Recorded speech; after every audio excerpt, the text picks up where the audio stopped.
হরে Krishna Bengali blog আর যশোর এই চ্যানেলে সবাইকে স্বাগত জানাই। আবারও চলে এলাম নতুন একটি ভিডিও নিয়ে। তো এই ভিডিওগুলো আপনাদের কেমন লাগছে অবশ্যই বলবেন। আর এখানে আমি প্রত্যেকটা জায়গার মহিমা অবশ্যই বলতাম, কিন্তু এখানে দেখুন দর্শন করার পরে আমাদের যিনি গাইড অর্থাৎ মাধবপ্রভু কিন্তু সুন্দর করে গুছিয়ে বলছেন। ওনার উপরে কিন্তু এত সুন্দর করে আমি মোটেই বলতে পারবো না। তো সেই জন্য উনি কি বলছেন সেটা মনোযোগ দিয়ে শুনলেই আপনারা জায়গার মহিমাগুলো সুন্দরভাবে বুঝতে পারবেন। তো চলুন আপনারা কিন্তু মনোযোগ দিয়ে দর্শন করুন। আমরা কিন্তু এইবার দর্শন করব দক্ষ যজ্ঞ। তো চলুন যাওয়া যাক সেখানে কি হচ্ছে আমাদের ওখানে।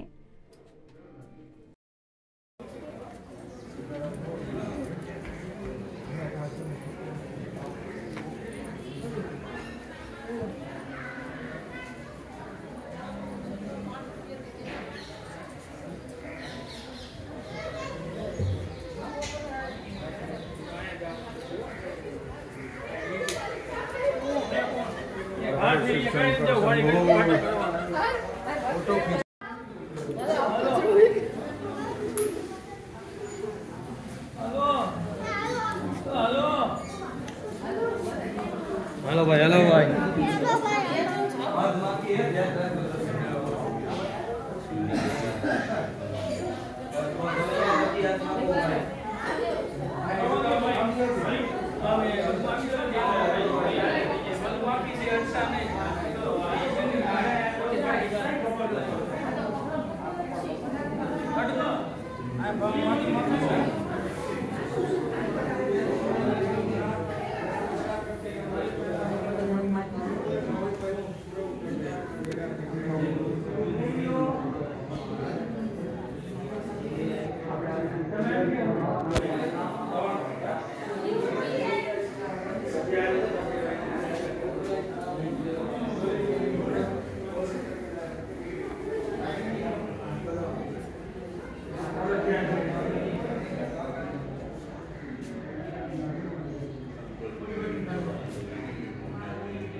এটাও ভালো।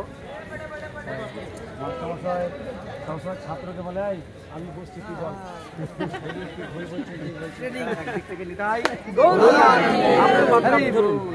যা দেওয়া দিয়ে হরিদ্বারের সব থেকে প্রধান জায়গা সেটা হলো এক হলো সুরধনী মা গঙ্গা নাকি, আর এক হলো এই দক্ষ রাজার বাড়ি, যেখানে সতীমা এখানে এসেছিলেন। এই লীলা সবারই জানা। তাই এই যজ্ঞ হয়েছিল। যজ্ঞবেদীটা দেখলেন প্রথমে যজ্ঞবেদীতে তা যজ্ঞ হয়েছিল। কিন্তু যজ্ঞ হলে কি হবে, দক্ষ মহারাজ সবারই জানা ভোলানাথজিকে আহ্বান করেন। তেনার একটা মনের মধ্যে ক্ষোভ ছিল, এটা আপনাদের জানা। দেবসভায় উনি যখন যান সবাই ওনাকে সম্মান দেখিয়েছে, কিন্তু ভোলানাথজি ওনাকে উঠে দাঁড়িয়ে সম্মান নিবেদন করেন না। সে অনেক উঁচুতে ছিল। ভোলানাথজি যে তত্ত্বের উপরে বসেছিলেন সেটা দেবতাবৃন্দ কিন্তু তার কাছে ছিলেন না, সেই তত্ত্বে ছিল না। এই জন্য দেবতাবৃন্দরা ওই ভাবনার উপরে বসে থাকার সাহস পায়, তাই তাদেরকে দাঁড়িয়ে স্বাগত জানাতে সম্মান জানাতে বাধ্য হয়েছে। ভোলানাথজি এমন তত্ত্বের প্রতিবদ্ধ ছিল যে বসে থেকে ধ্যানের দ্বারা ঈশ্বরের শরণাগত হয়ে থাকলে তাকে প্রণাম নিবেদন করলে পৃথিবীর সবাইকে প্রণাম শ্রদ্ধা নিবেদন করা হয়ে যায়। এই তত্ত্বের উপরে ভোলানাথজি যাই হোক, সেই একটা মনের মধ্যে ক্ষোভ থাকার জন্য তিনি যজ্ঞ ভোলানাথজিকে আহ্বান করেন। সতীমা কোনো কথা রাখলেন না। তিনি বাবার বাড়ির আমন্ত্রণ না থাকলেও তিনি বললেন বাবার বাড়ির অনুষ্ঠান, আমন্ত্রণ না থাকলেও আমাকে যেতে হবে। কিন্তু ভোলানাথজি বলেছিলেন যেহেতু আমি অনুমোদন করছি না তোমার না যাওয়াটাই মঙ্গল। কিন্তু মা সে কথাটা রাখলেন। উনি ওখানে বোনেরা আসবে, আত্মীয় স্বজন আসবে, সবার সঙ্গে পরিচিতি ঘটবে। স্বামী দেবতার বাক্যকে লঙ্ঘন করে এখানে এলো। ঘটনা শুনলেন তো? এখানে শুনছেন মানে আমার এখানে যে মায়েরা আছে তারা প্রতি দেবতার বাক্য লঙ্ঘন করে কোথাও কোনোদিন যাবেন না। কথা দিয়ে যাচ্ছেন, হরিধ্বনি দেন, যাবেন। কলমা পড়ে নিলেন, আমি দিলাম না, নিলেন। তার মানে এখানে মায়েরা কথা দিলেন প্রতি দেবতার বাক্য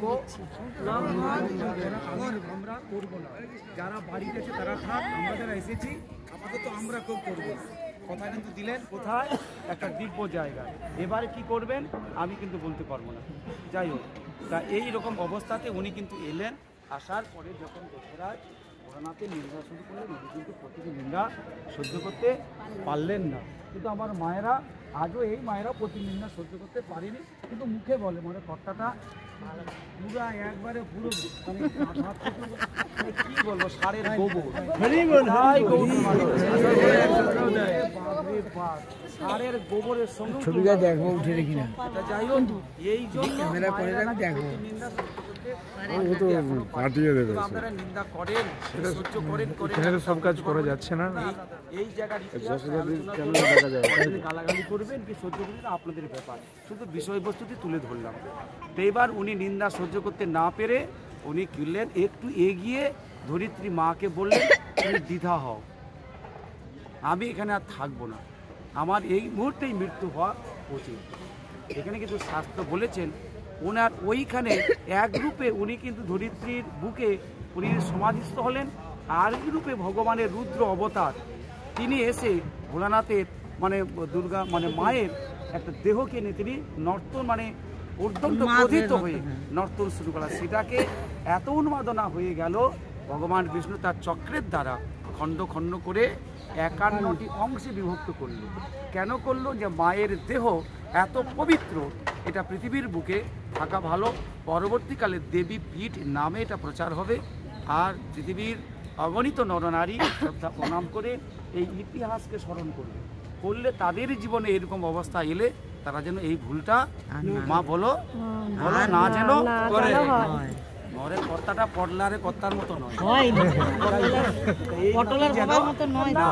এই ইতিহাসকে স্মরণ করার জন্য 51 পীঠ রূপে মা মারে পৃথিবী তোদের হাতে থাকলো, রক্ষা যদি করতে চাস তোরা রক্ষা করিস, আর ধ্বংস যদি করতে চাস তোরাই ধ্বংস করিস। এই বলে এইখানে ইতি রাখলাম। তাই ভোলানাথ এইখানে এই লীলা হয়েছিল, সেটা এটা পুরো একবারে এইখানকার বিশেষ মাহাত্ম হলো যুবরাজের এইটা, আর সুরধনী মা গঙ্গা, আর সব কিছু আনুষঙ্গিক। বোঝা গেল যাহা যাহা মন্দির দেখেছি সব মন্দিরগুলো পরবর্তীকালে এটা তৈরি করা হয়েছে। বোঝা গেল। এবারে শীতলা মাতার মন্দির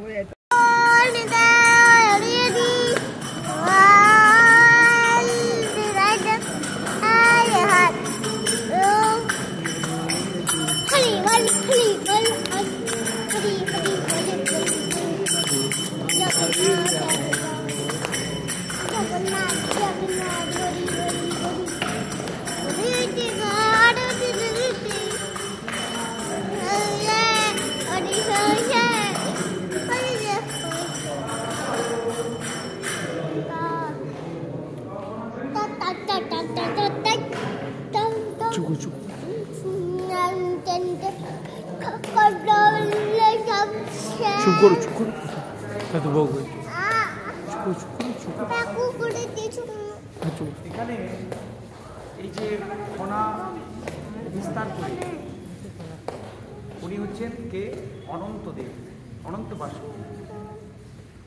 তা উনি ভগবান বিষ্ণু ক্ষীরোদ সমুদ্রে যখন শয়ন করেছিলেন, কিসের রূপে?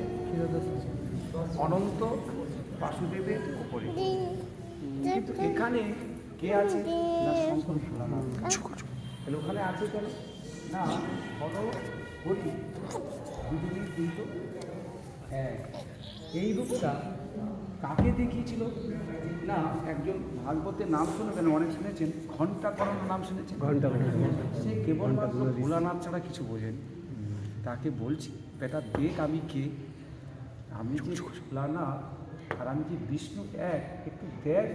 তাকে কিন্তু দেখিয়েছিল একদিকে ভোলানাথের নীলবর্ণ, আরেকদিকে ভগবানের বিষ্ণু, দুটো বর্ণ আলাদা দেখিয়েছিলেন। কিন্তু ঘণ্টাকরণ এমনের যেদি হলো সে কিন্তু স্বীকার করল না। তখনই ভাবছি এরপরে আর কিছু করার আমার নেই। ভগবান বললেন তোর মঙ্গলের জন্য দেখালাম। তো তদ্রূপ হর হরি এক, তাই আজকে আমরা এখানে দাঁড়িয়ে একটু কৃষ্ণ নাম গাইলাম, ভগবান শ্রী বিষ্ণু এবং ভোলানাথজি সবাই সব শক্তি একসঙ্গে মিলিত হয়ে কলিকালে গৌরাঙ্গ মহাপ্রভু হয়ে এলেন। কেন এলেন? এরা এসব তত্ত্ব কিছু বুঝতেও পারবে না, বুঝতেও চাইবে না, বুঝালেও বোঝার মতো ক্ষমতাও নেই, এদের স্মৃতিও নেই, শক্তিও নেই, কিচ্ছু নেই।